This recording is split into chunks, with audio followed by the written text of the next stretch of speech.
People's Charter, I'll explain a bit more about that later, and from the National Union Teachers stand right there in the centre of the trade union movement is supporting all the battles for education and beyond, all the things that are going on at the moment. But first of all, I just want to say a word about myself. I'm 59 years old, and I want to thank you very much for making an old man happy. For years, you know, people told us, students, young people have been depoliticised, they're not interested really, they're only interested in TV and Pulp Fiction, they're not interested in understanding, they're just out for themselves, they want to make a bit of money. All those days ago. Well, I want to bring you greetings from the 1972 Occupation Committee of the Polytechnic of Central London. It's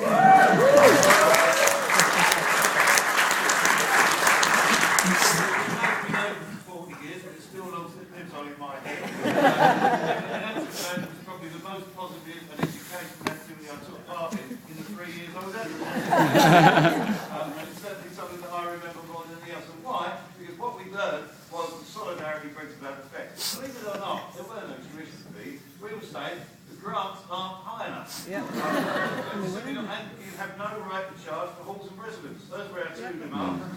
Free halls and residents and higher student grants. Those were our demands. Well, we didn't win higher student grants, but we did win, remarkably, free halls and residents.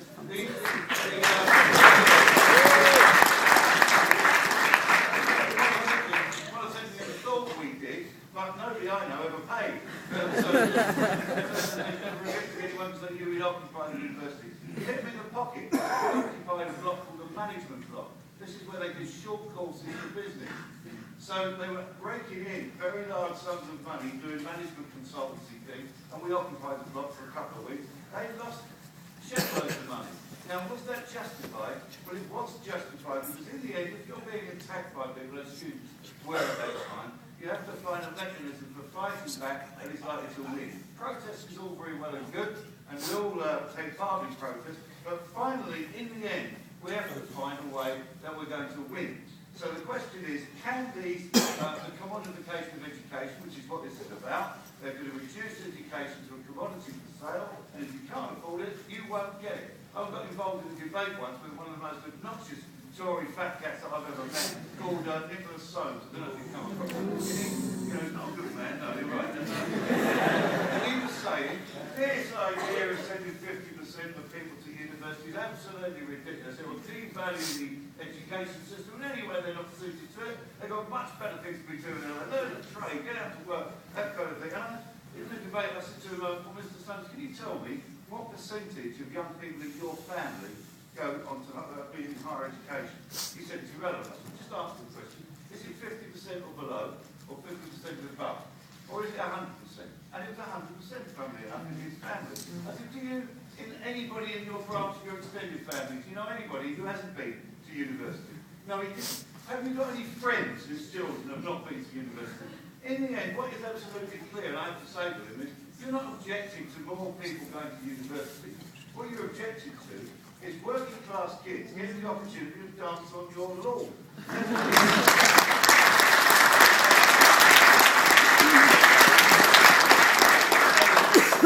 To reverse all the other people have said, all the gains that working people have made in the last 60 years since the end of the Second World War and that great reform in government that came in, whether it's housing, whether it's pensions, whether it's any kind of work, stability or rights at work, whether it's the right to free education, whether it's the National Health Service, they want to reverse all those things, cut them to the bone, undermine wages and conditions of the people who work in them, and privatise what's left. There is no doubt about it. That's why I think it's right to characterise this as a war on working people. There's a struggle that goes on day in, day out, week in, week out, month in, year out. That goes on. But there are times at which you can identify that the opposition, the 10% of the population who own 87% of the wealth, the same 10% who owe £130 billion in avoiding, evading and unpaid tax, that these people turn their attention to destroying the things that the working class have developed. Don't think that what our struggle is at the moment, when you link up with the anti-cut struggle, don't think that anti-cut struggle is just about spending. George Osborne said this on the 7th of June on 2010 in The Independent. Anyone who thinks the spending review is just about saving money is missing the point. This is a once-in-a-generation opportunity to transform the way that government works. That's what this is about, is to turn back all the gains that we've made so that the next generation will not have the level of expectation of working class people that developed over the last 50 years. So that you will learn to accept the minimum. So that you will scrabble and fight other people for jobs. So that you will accept anything as long as you personally, this is what they mean when Thatcher meant by no such thing as society, only individuals. That's what she meant, that we turn each other into enemies in order that we personally can survive. Well, the trade union movement, the anti-cuts movement now, obviously, is saying that we can't do that. We're not going to do that. We're going to refuse to do that. But solidarity is a very fine notion, and we can develop that solidarity amongst ourselves, and that will have profound effects. So what kind of profound effects do we want? Can we stop the cuts? To tell you the truth, I don't think we can stop the cuts. I don't think we can stop the cuts unless we bring the government down. That's the fact.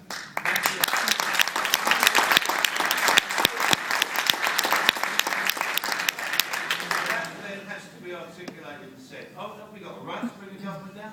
Well, first of all, even in the limitations of the kind of democratic system we work in, you look at this government, 24% of people voted for Tories. Far more people voted for parties that said they were opposing the kind of cuts that the Tories were proposing then. They were only proposing 6 billion pounds of cuts in the election, remember the Tories. 14 million people voted the other way. Well, what they got was the Tory party because the Liberals decided to go in coalition with them. So you've got a minority government which is divided down the middle, all kinds of fault lines that we can develop. Of course, they ought to be brought down and can be brought down, but only if we have a strategy for doing that. And that strategy is going to be multifaceted. It's occupations like this, occupations of factories where people are declared redundant, coordinated strike actions, people talk about. And I'll tell you this, civil disobedience is going to be the order of the day over the next few years. And if we want to talk about the smashed windows in Millbank, well, I don't take any lessons about smashed windows from people who blitzed Belgrade and Kabul.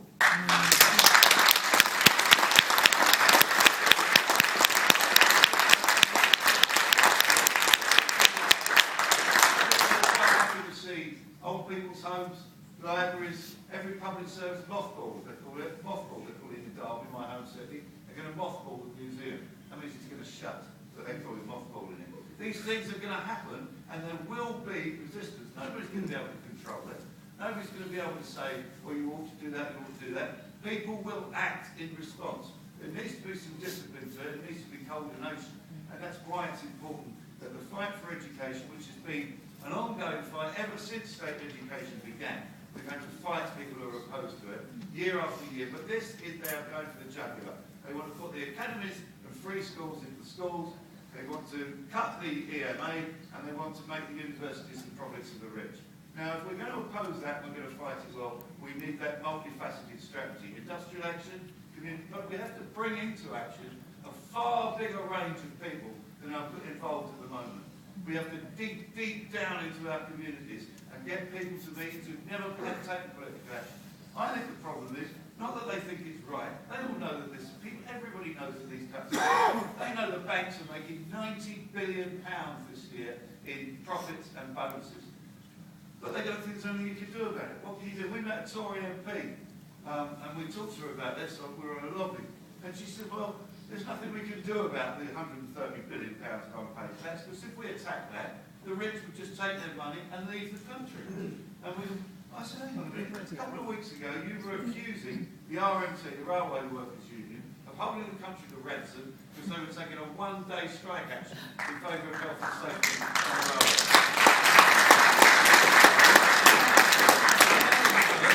Now you tell us that you can't do anything about the rich because they will leave the country altogether and take all their wealth with them. Who's holding the country to ransom? Our demand would be that that tax is found, is paid, that tax evasion is stopped, that the government won't do it unless there's enormous pressure from below.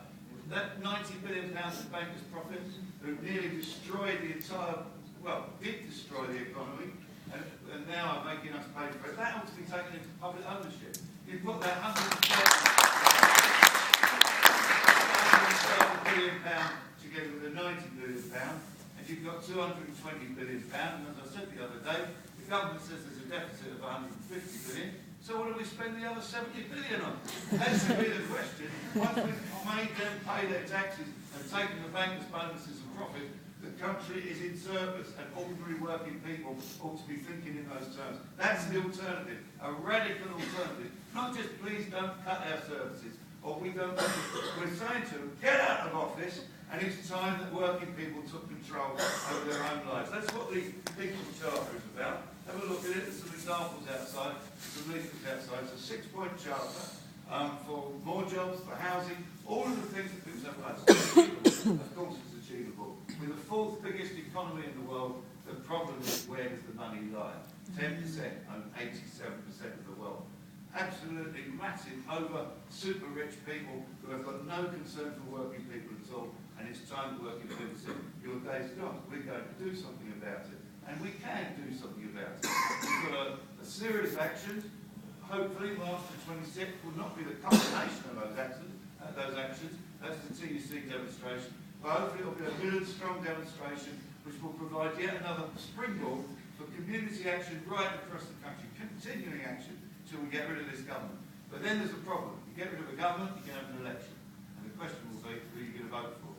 You're going to vote for Alistair Darling, who says the cuts that Labour would have imposed would have been deeper and more severe than those of Margaret Thatcher. Remember that? He said that helpfully just before the election. But anyway, sorry, that's a very rude word, isn't it? It's not so rude down south. Anyway, so there we are. We've got to begin to put together a coalition that's not just against these, but we know what we're for. So that the pressure from below can be so great that perhaps we can begin to elect people who do stand for working people and are not subject to the enormous pressure from above from the rich and powerful, because we're acting from the middle. And once that cracks off, there's no telling where it will take us in terms of political terms. There is another world possible. There is another radical alternative. We've seen it happen in the past. History can move very, very quickly when working people start to move. I feel that we're in that kind of situation at the moment. Marx referred to it as a diamond set in base metal. Particular moments in history when people begin to seize an idea and act on it. I think you're doing a fantastic job in the student movement, not just making this old man happy, but giving inspiration to people right across the country, giving them confidence. Keep it up. Make them. By the way, workers and students unite? I don't think so. What do you think you are? You're not trading capitalists. You're not going to come out with a degree in exploitation and surplus value and suddenly become a capitalist. You are workers. You're going to go to work, you're going to sell your labour power, and you're going to get screwed like every other worker. You might make more money, you might have a bigger house, you might not. What does that mean? It means when you're made redundant, you've got a bigger set of debts to pay, and you're just as close to destitution as anybody else is within the thing. So let's just have that fact that working people, students, people who work in industry, people who work in public services, northern workers, southern workers, black workers, white workers, women workers, men workers, those are the kind of united communities we need. And if we do this, we can destroy this government and begin to get people debating. Where do we go next? And there's no telling there. We're going to win this.